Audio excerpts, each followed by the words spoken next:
Hey, good morning. How y'all doing? This is a basic arithmetic class. I asked my grandmother this morning, you can teach a 3-year-old how to use a calculator, right? How to count. I think that was probably the first thing I learned how to do as a child was to learn how to count. Numbers. Numbers are energy. So if you're minus slash plus, that's pretty simple with addition and subtraction. So when you think about energy, you're subtracting energy and you're adding energy. So are you an energy giver? Or are you an energy taker or an energy accumulator? I know.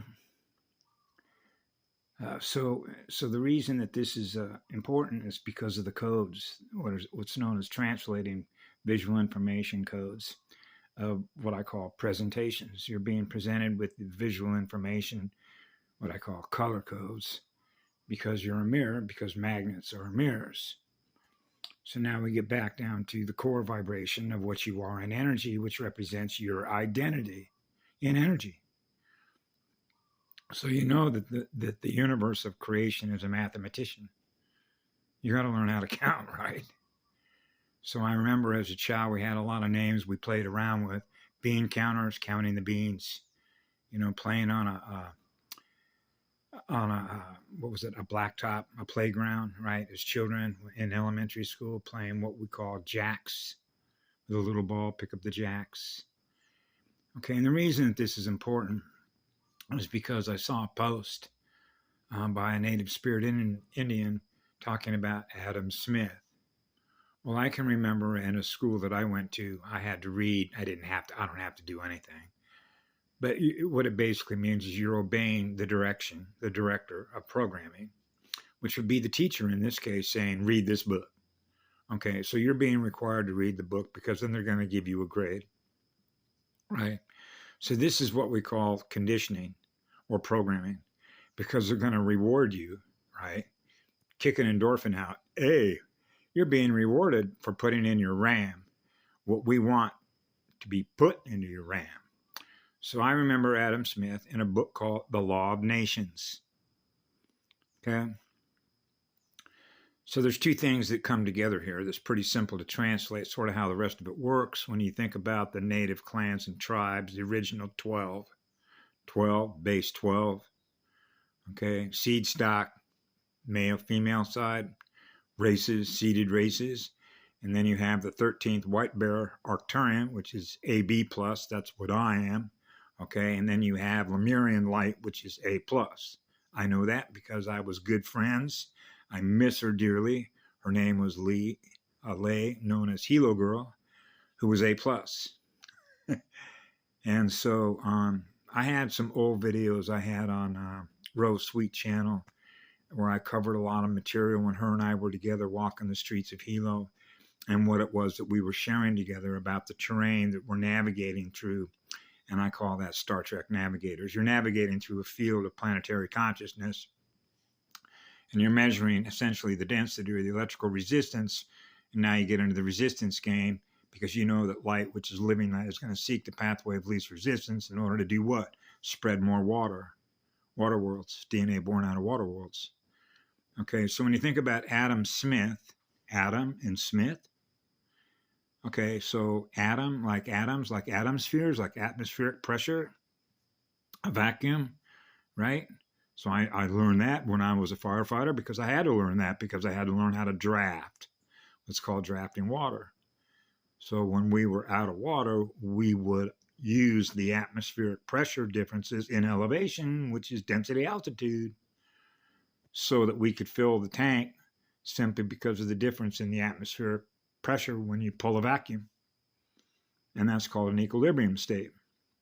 Now you get into equilibrium states, right? Zero vacuum, magnetic zero, between the minus and the plus to balance it out, which just means you're balancing out the water table, water worlds, right? So you're balancing the waves. You're balancing the waves, so the waves are in harmony, right? So in that book, in Adam Smith, you can cross-index that or translate that to a movie called The Matrix, right? And so who was the programmer? Who was the architect? Remember when Neo met Mr. Smith? Neo met all the clones. But Mr. Smith could reproduce himself. Keep making another copy. All you got to do is hit the enter button, right? Hit the enter button, hit the enter button, hit the enter button, hit the enter button, hit the enter button. And you just keep producing another copy. Copy and paste, copy and paste, copy and paste, copy and paste. So you realize that an AI can make as many copies as you want of clones that are soulless. Now you get into programming machines, then you get into Blade Runner. How many versions do you want to make? You want to keep improving on the versions.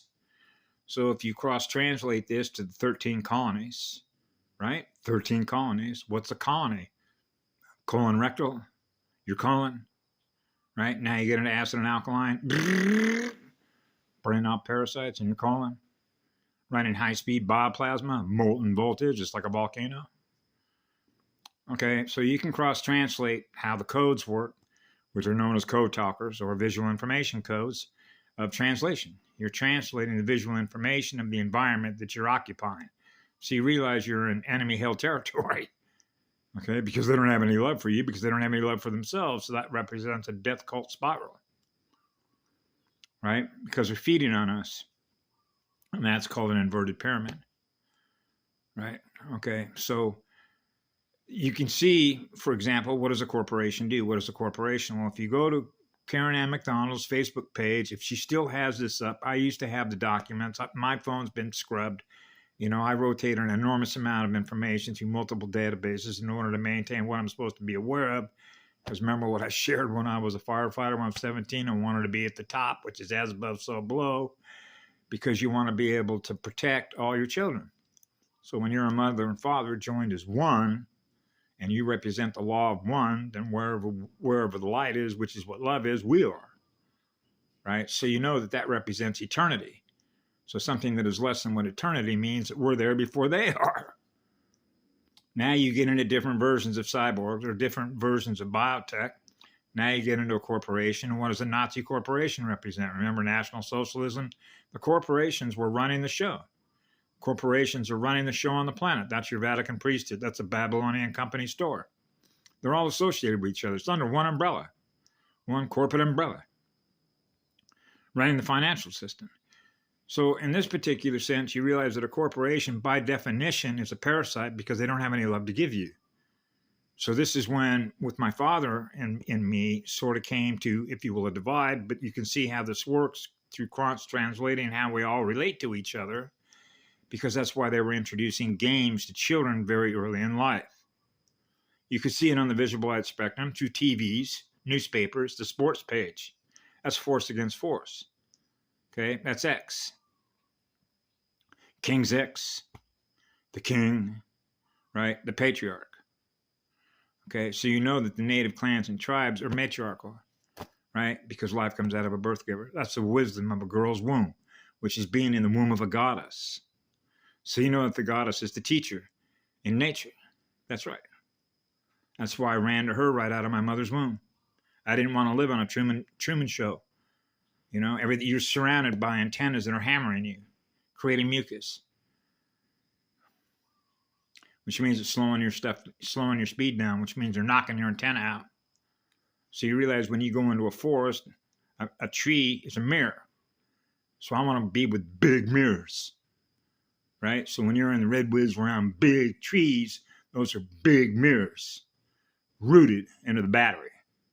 So you want to be around powerful energy.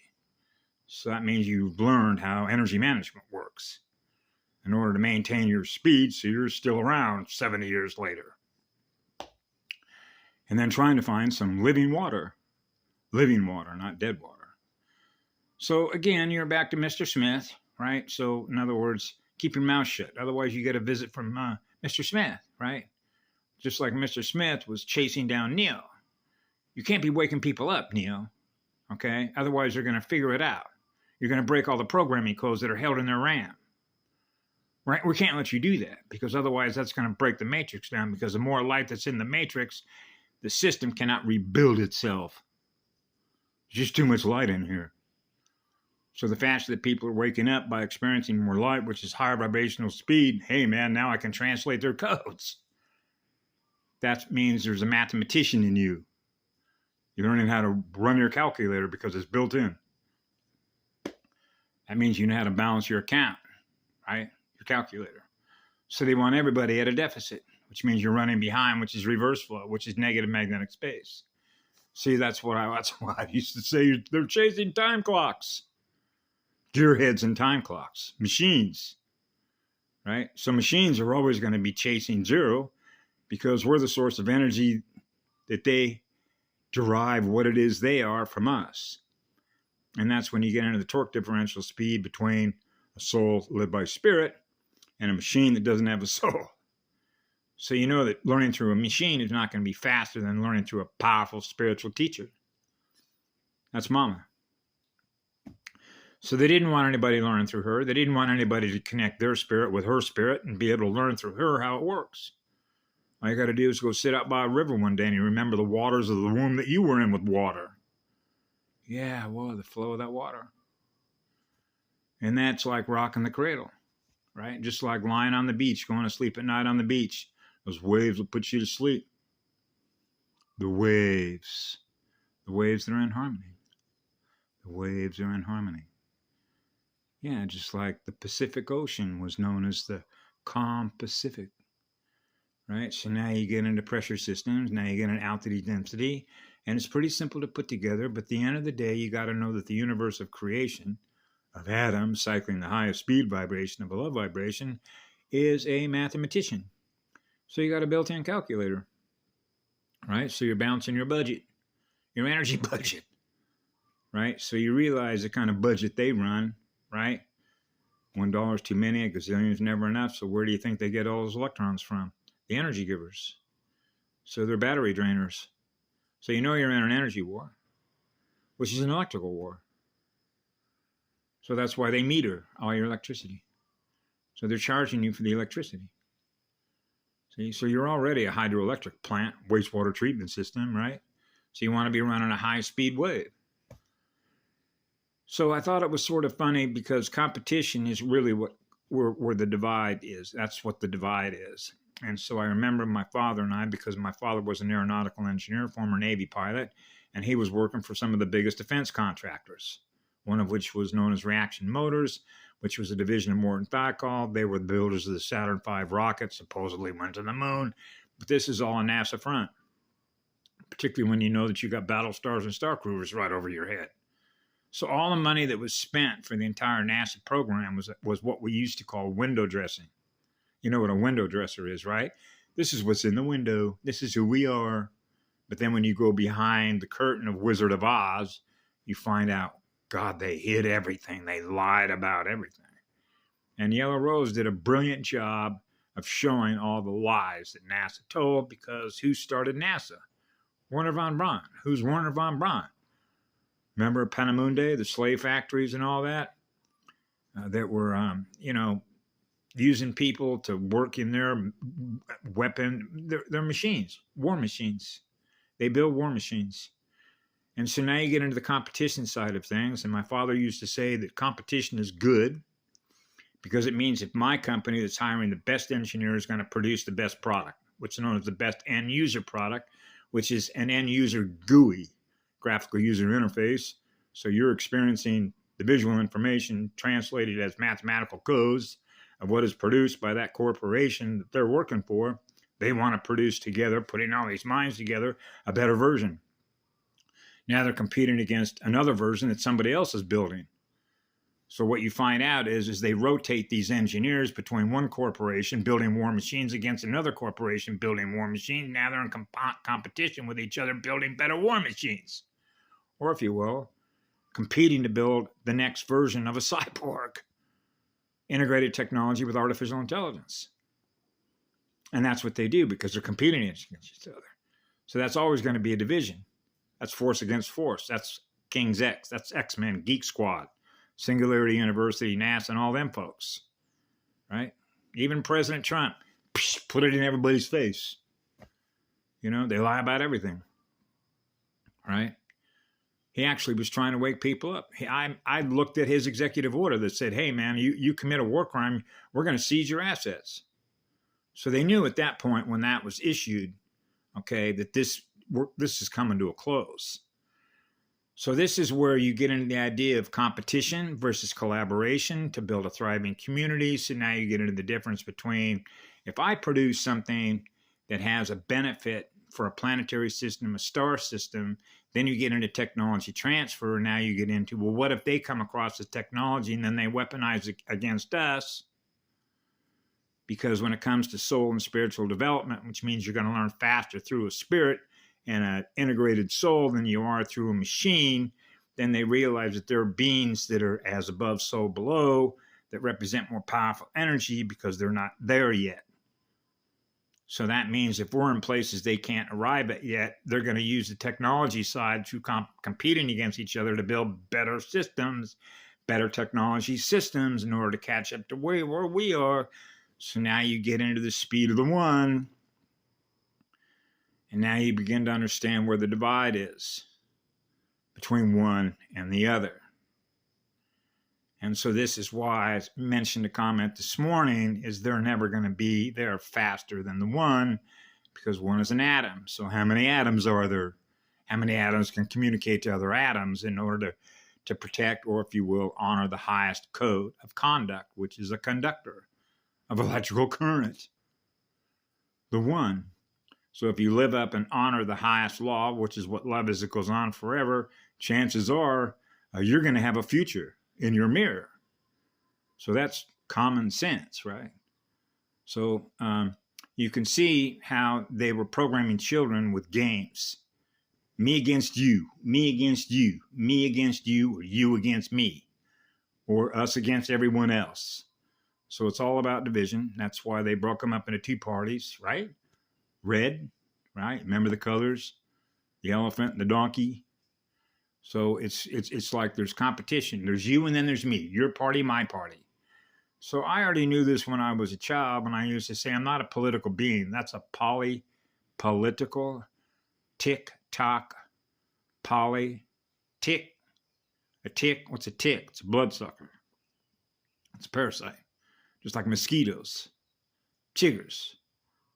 Okay, so this was just too simple to translate as a child who they are, because it's like, I don't need you to represent me on what it is that I am, because there's your journey and my journey. I can speak on behalf of my own energy, which is what love is, so I represent the highest law. So you realize they don't represent the highest law, because when they pass a bill, be ill, they're charging you for your energy because they meter it in order for them to have the job they have, because all they got to do is sit back in their little cubicles and charge you for what they do. Wait a second, that's inverted. That's right. That's right. It's inverted. So you'd have to remove all the political systems, wouldn't you, in order for everyone to be free in spirit, integrated with their soul, versus those that are parasitic, that represent corporations. And Karen Ann McDonald, to her great credit, put those papers into the international court. So I began to realize, well, love is the law has got to have teeth, enforcement, right? So it's taken a little bit, but time works differently between as above, so below down here. So that's why I used to make a number of comments on my visual. I will know it when I experience it, the success that we have for why we're here. Have a great day. I love you all.